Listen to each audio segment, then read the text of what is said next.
Bushnell. Thank you for being here.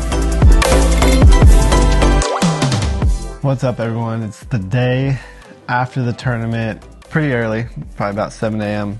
I'm getting ready to hit the road for the next tournament, which is just crazy. We just wrapped up a major and we got another tournament starting next week. I'm going to start way back Sunday before the major started. We left Jacksonville, Florida. It was the Sunday of the Masters, so very busy time for this greater Augusta area, we'll call it. Still pretty open on the course, but you can tell things were starting to get busy. The IDGC and the PDJ staff was getting the course ready already, which is something that's very positive to see. That's something I think has lacked in the previous years. Things are starting to change. Players are making this their career. They're starting to arrive nearly a week early and even more when it's major time. So they had the course ready, which was really cool to see. Course looked great. Definitely a challenging track over there at WR Jackson.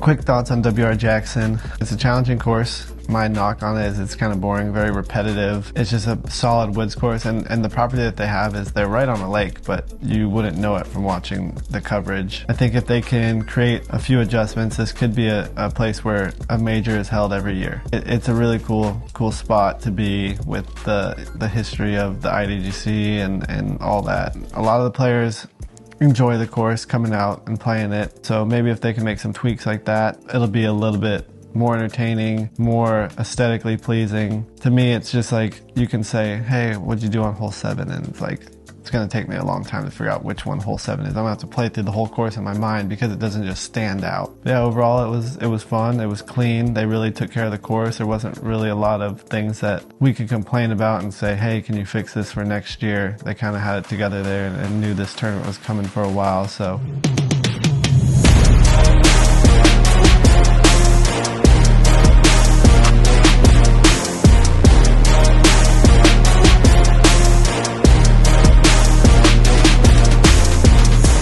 To break down practice a little bit and what goes into it and what my goals are in practice. Typically, first day of practice is to get my feet under me, get the flow of what it feels like to throw a disc again, just get that under control, not worry about what disc I'm going to throw on each hole, what shot shapes and all that. You know, it's kind of more like step up to the course. All right, there's the hole, that's kind of the gap I need to find, or what other gaps are there, and just throw whatever disc I feel fits there in that situation. Second day of practice is, all right, now I kind of seen the course a little bit, got my body, my legs under me. Now it's, what disc am I gonna throw on this hole? What shapes am I gonna start throwing? So it's kind of dial it in now, dial in which discs I'll be throwing on which holes, and kind of just predetermine what my whole tournament's gonna look like. Then it's just dialing those in, and then the final practice day is like, all right, let's treat it like it's a game day. What am I gonna throw? How am I gonna throw it? Yeah, it's just a lot of dialing in, so once the tournament comes around, I don't have to think about it at all. I got my 18 tee shots in mind, and I got an understable disc or an overstable disc just in case it's windy or something different, and I need to make a slight adjustment, but that's why we got so many discs, is so we can make that slight adjustment on the fly.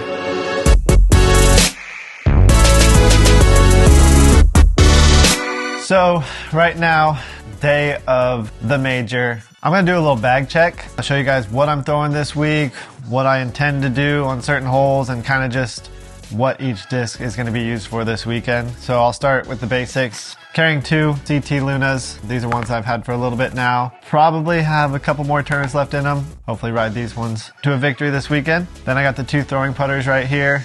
I got just a Special Blind Luna from the Wintertime Open, one tournament that I love playing as often as I can, but this one's just kind of my beat-in, hyzer flip. If I need to scramble a little bit, then I got the Tour Series Luna right here. This one's got a little bit more stability. I can really throw it hard, firm, and just kind of either get it to fly straight if I want, little hyzer angle, get it to push left if I want, and then also I can throw a little bit of a flex line with it. If I really need to throw a flex shot with the putter, I'm pulling out the zone. I got one zone with me, 4 claw. This has been in my bag since the beginning. It is pretty beat up, but out here you don't really need too many overstable discs. And then I'll go over to my mid-ranges. Start with the ones that I'm probably throwing the most often. the Wasp. I got a Jawbreaker, kind of, you can probably tell, the most beat up disc in my bag. If I really need to, I could get it to be a roller, mainly just hyzer flip, scramble. I'm not really throwing this one on the fairways, more so just trying to escape any trouble that I get into. Crazy Tough CT Wasp. These are pretty beat in. This one more so, I can just throw it flat and it's just gonna keep riding to the right. Never gonna really roll, but it's just gonna continue to hold right. This one is a little bit more overstable, a little bit newer. This one I can throw flat and get it to fly straight if I want. Hyzer to flat, or just straight turnover and kind of work out of it a little bit. The other mid-ranges I have, the Buzz. This is just a ESP Buzz. Well, it's kind of like a little special blend, but with the big B on it, and then one of the older Buzzes, and then a Nate Doss TI Buzz. Each one's different stability. This one, I can throw flat, it's gonna finish left. This one's just gonna go straight, and then this one's gonna turn over right. So I can manipulate them differently if I want this to just hyzer the whole way, or kind of turn it over and flex it out. And same with these things. This one's just gonna continue to go right if I need. And then let's go to fairways. I'll go with the most overstable fairways. Got the Captain Raptor.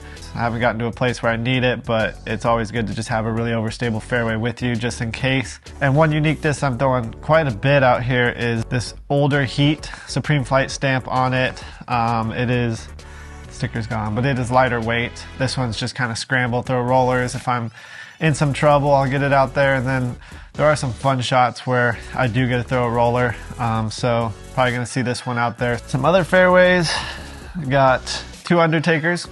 This one I throw quite a bit. This is one that's been in my bag for a while, but just basically either a hyzer flip, turn, or just kind of straight turn over the whole time. I do throw it a lot out here at this event because there are some of these shots that just continue to fall to the right for me. And Undertaker's the one that I go to. This is just a backup. The 4-claw, these were naturally a little bit more understable, so it does fly similar to this in case I lose it. So I just have a backup just in case because I do throw this one so much. Next, got, well, I have 3 Reapers. This is an infinite disc stamp one, pretty flat, more so overstable than these, but I don't throw it too often, just more so scramble. So I don't expect to see this one too much, but these two are the ones I throw a lot.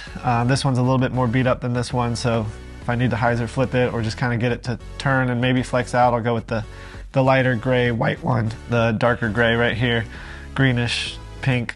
This one I throw a lot. It's just such a true flight. So the Reaper, these are probably my main go-to fairways, especially out here in the woods. I feel like I can control them really well. I'm just really liking this mold. So now we're getting a little bit to the faster fairways. Got the Vulture and the Onyx. They're similar in feel a little bit. In flight, the Onyx is definitely a lot more overstable than the Vulture, but I throw them similar. I throw them almost the same way, but I'll get a different reaction from the Onyx than I will the Vulture. So the Vulture I can throw almost like a distance driver, get it to push straight a long ways, and then have a soft finish, to where the Onyx, if I throw it that same way, it's just wanted to push left the whole way. So this one I'll shape a little bit more, get some flex shots. This one, if I turn it, it just wants to hold. These are like big brother, little brother, so I like them a lot together. And then lastly, the distance drivers. I got 5 of them. Got the Z-Zeus right here. It's a little pearly. This is kind of my understable distance driver. I'll throw it on like 18 if I really want to push and try to get an eagle. I'll pump it up there on a hyzer, let it flip up flat, get a little bit of turn to the right just to match that fairway, and then some finish on it. And then I have 4 Forces here. This is the most overstable one. Again, not many places for overstable shots, so I haven't thrown this one once in practice. Got to have it in the bag just in case. You never know if wind's going to just sneak up through these woods during the tournament, so have it just in case. And these are the 2 that I've been throwing a lot on the par 4s and 5s. This is the most beat-in force I have, and then this one is not far behind it in wear, but this one I can really shape through the woods, flex shots, hyzers, getting them flip up. This one throws very similar shots, but it's gonna finish a little bit sooner. So these have been my workhorses, especially when there's no wind at these tournaments. Really like to work these ones through the fairways. So expect to see these 2 a lot, expect to see the Reaper a lot, and then when I'm in the fairways, the Wasp or the Lunas will be coming out a lot.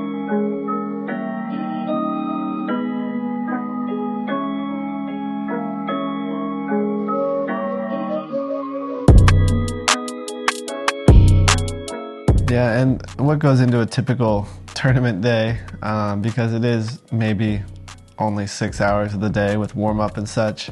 And for me, I think my earliest tee time was 1:24. So 1:24 to 3 o'clock, somewhere in there. Typically it's like it's a late start to the morning. Try to stay in bed until like 9 or 10, just kind of make my morning routine very slow, because the day's gonna be slow. The tournament's gonna be slow. So I don't wanna rush anything, because then if I'm rushing in the morning, I'm gonna be rushing on the course. I'm gonna feel like I'm rushing everything. So start the morning slow. I usually try to leave the house maybe 2.5 hours before my round, knowing that it's gonna be about just under a 30-minute drive. So throw my bag back, stretch, do all that good fun stuff, and then go to the putting area, tee area, about 45 minutes before I start. Again, with the putting, take my time, but it's not gonna be putt, putt, putt, putt. It's gonna be, some time in between each putt, because of, you putt out, you go to the next hole, you drive, you throw your up shot, etc. So try to just keep it slow each tournament day, and then on the night after the post round, come back, recover. And then we're at Airbnb this week with the Estonians. Kristen's got her daughter, so it's a lot of Uno and movies at night. So it's just good. I mean, that's the perfect downtime, coming off tournament rounds and just hanging out, enjoying company. So innocent fun and just having a good time with everyone. So yeah, that's about what every tournament day looked like, pre and post round. So what everyone sees on the cameras. Yeah. Gotta aim for the top like hold up. Yeah, I can never doubt myself, I know better. All of you critics be acting like you know better. Blowing the smoke, but I know when the dust settles. Said I'm in my element, it's evident that there's levels to the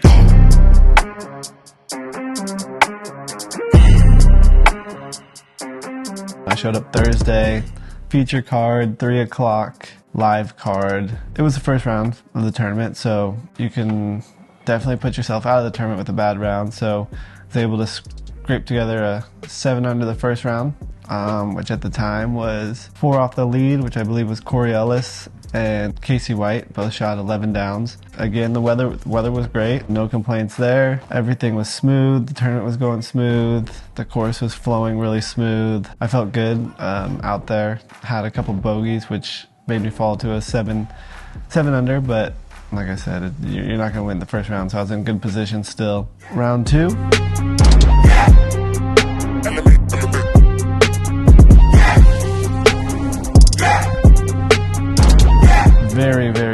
Very slow start. I was even par through the first 8 holes with, I think, a birdie and a bogey. Wasn't a good start, but on hole 9 I was able to get a birdie, and that kind of got me rolling into the back 9, where I ended up shooting 9 down on the back 9 and finishing with the 10 down. Yeah, just a really slow start. So when I shot the 10 down, it propelled me up the leaderboard a bit, and I was in the top 8 after that. I think a tie for 7th.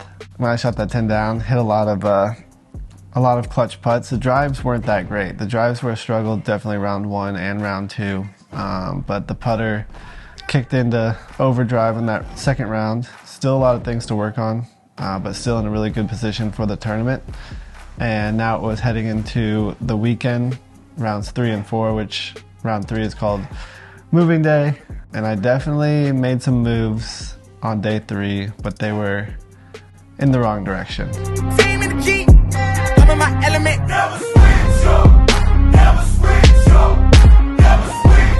Thought I was going to shoot great.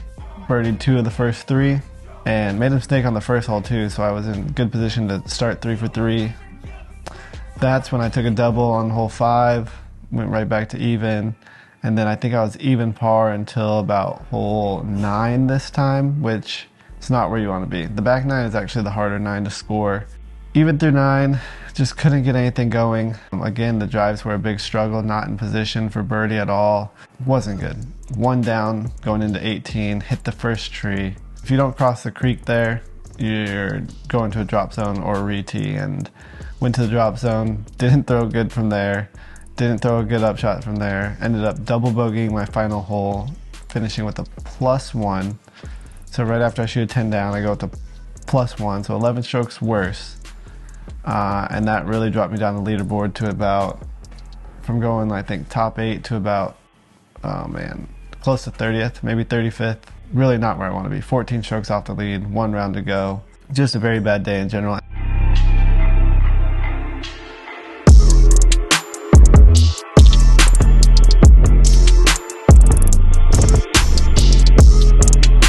Everything was buzzing out there now. It's the final day. People are coming to watch, see who's going to be the first Champions Cup champion. It was a tight race at the top. I think there was four. The whole lead card were all within one stroke of each other.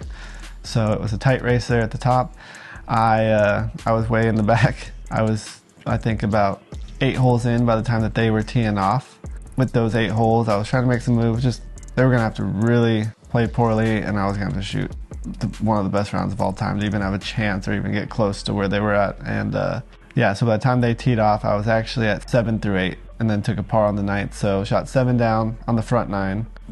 Really made some adjustments to my drive, knowing that it was a big struggle, dealing with the elbow issue that I've been dealing with, making some adjustments in my form. I wish I would have found out before the tournament started what was going on, but just kind of with everything in my elbow, that my arm naturally wanted to go to where it was comfortable, and that was the most unnatural way to throw a disc, and that's kind of what caused a lot of the throwing issues. So forcing it over to where it was uncomfortable, but where I should have been pulling through my shot the entire time.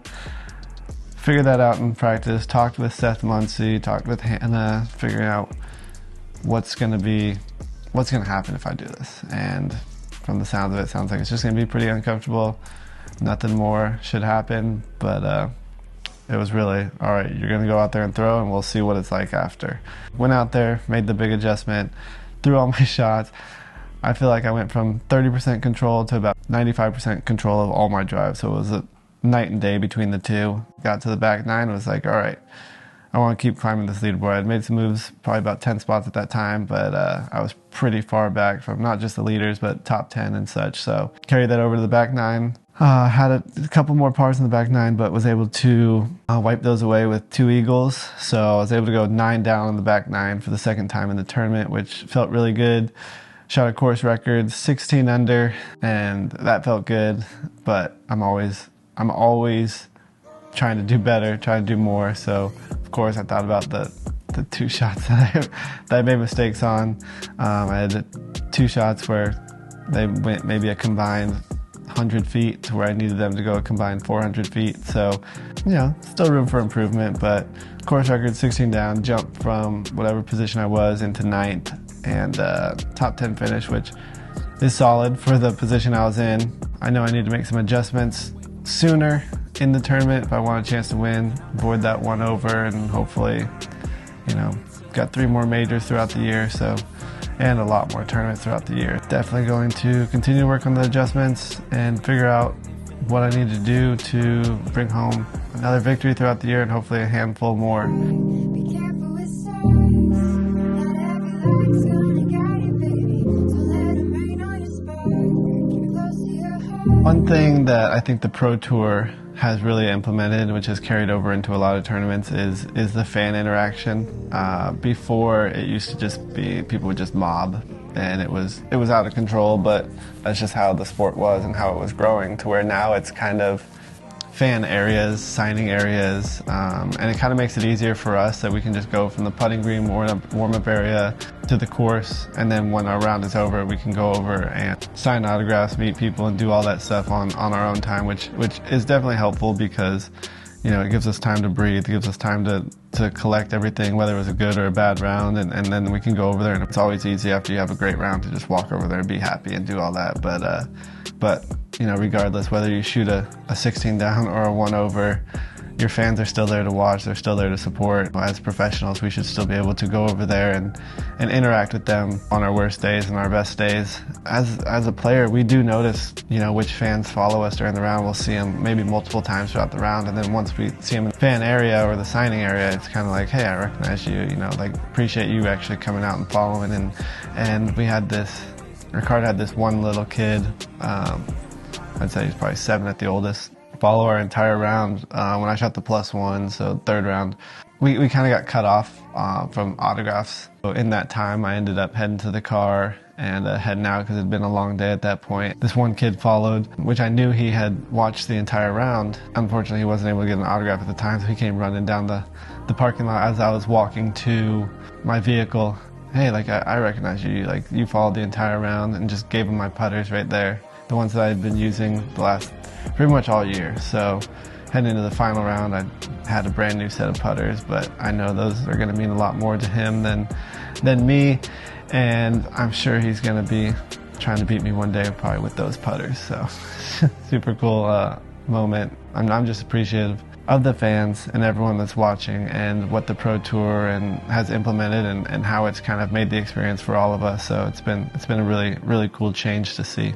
With all that being said, I just want to say thank you all for watching, following along with this journey. Please like, share this video if you really enjoyed it. Comment down below on what you'd like to see in future videos, because we do want to do this more, only if you guys want to see it more. So leave a comment down what you liked, what you didn't like, what you would like to see in the future.